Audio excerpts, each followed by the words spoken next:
दृष्टांतों की श्रृंखला में प्रभु यीशु मसीह ने राई के बीज का दृष्टांत कहा। राई का बीज जो बहुत छोटा होता है, इसके संबंध में प्रभु यीशु मसीह ने बाइबल की मत्ती रचित सुसमाचार उसके 13वें अध्याय और उसकी 31वीं और 32वीं आयतों में इस दृष्टांत का वर्णन किया है। वह कहता है कि स्वर्ग का राज्य एक राई के दाने के समान है, जिसे किसी मनुष्य ने अपने खेत में बो दिया। वह सब बीजों में छोटा तो है, पर जब वह बढ़ जाता है तो सब साग पात से बड़ा हो जाता है और ऐसा पेड़ बन जाता है कि आकाश के पक्षी आकर उसकी डालियों पर बसेरा करते हैं। प्रभु यीशु मसीह के समय में उस क्षेत्र में राई की खेती बड़ी आम और साधारण बात थी।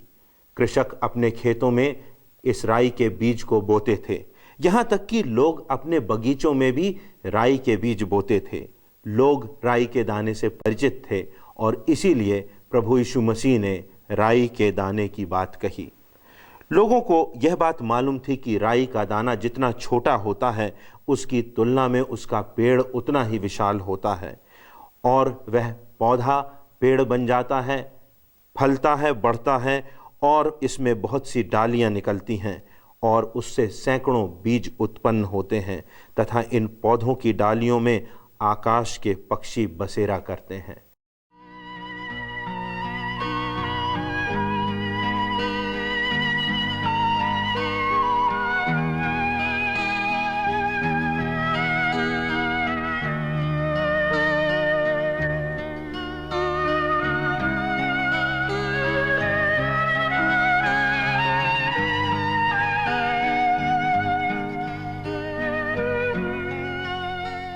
अरे मुनिया, तू यहाँ क्या कर रही है?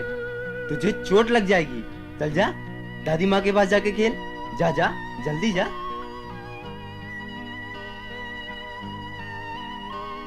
दादी माँ क्या है बेटी? वो जमीन क्यों खोद रहा है? बेटी, उसमें टमाटर के पौधे उगाए जाएंगे। टमाटर के पौधे कैसे उगाए जाते हैं दादी माँ? बताती हूँ बेटा।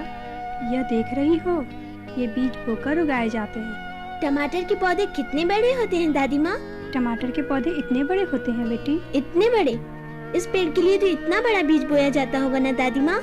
नहीं रे पगली, इसके बीज भी छोटे होते हैं। इसको किसने लगाया था दादी माँ?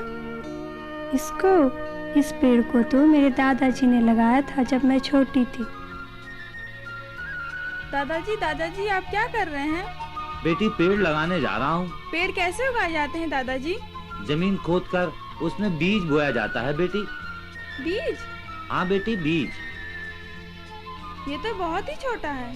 ये देखने में बहुत छोटे होते हैं बेटी, पर जब उग जाएगा, फैल जाएगा, तब साग पात से भी बड़ा होगा और ऐसा पेड़ हो जाएगा कि आकाश के पक्षी भी आकर इसकी डालियों पर बसेरा करेंगे और सब लोग इसकी छांव में सुख की सांस लेंगे और शांति पाएंगे।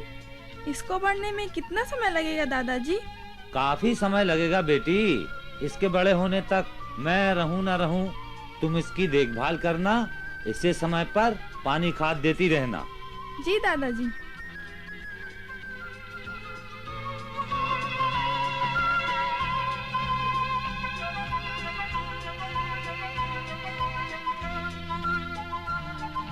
मुनिया, क्यों तंग कर रही है माँ को? चल खाना खा ले। कुछ आया बेटी समझ में? हाँ, छोटा सा बीज उगकर बड़ा सा पेड़ बन जाता है।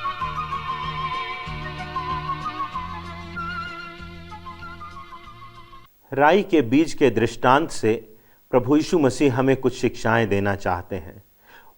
जिस प्रकार राई का बीज बहुत छोटा सा होता है, उसी प्रकार प्रभु यीशु मसीह एक बालक के रूप में संसार में आए। एक छोटे से गौशाले में उनका जन्म हुआ। एक छोटे से स्थान बैतलहम में वे पैदा हुए और बहुत छोटे से स्तर पर उन्होंने अपनी सेवकाई का प्रारंभ अकेले ही किया।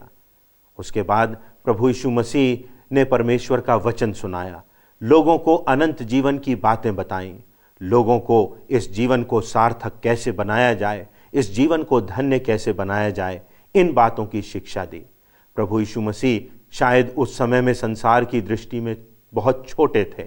लोगों को कल्पना भी नहीं थी रोमी सम्राट ने कभी कल्पना भी नहीं की होगी कि एक दिन आएगा जब विश्व की अधिकतम जनसंख्या इस मनुष्य का अनुसरण करेगी, अनुगमन करेगी।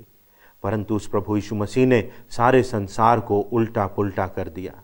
दूसरी बात, इस राई के दाने के दृष्टांत से जो हमको समझना है वो ये कि ये जो संसार है, हमारा जो जीवन है, वो क्षणिक है, वो थोड़ी देर का है, छाया के समान ढल जाने वाला है, फूल के समान मुरझा जाने वाला है।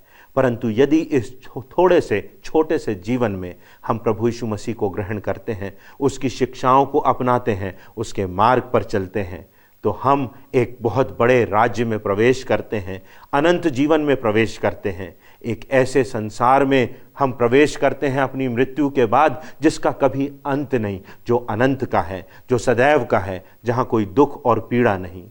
ये तो छोटा सा संसार है, थोड़ा सा जीवन का समय है, प्रभु यीशु मसीह की शिक्षाएं हैं। यदि आज इस संसार में, इस थोड़े से समय में हम प्रभु यीशु मसीह को स्वीकार करते हैं, तो हमको एक बड़ा राज्य मिलेगा जिसमें हम शामिल हो सकेंगे, जो परमेश्वर का राज्य होगा, जो अनंत जीवन का होगा।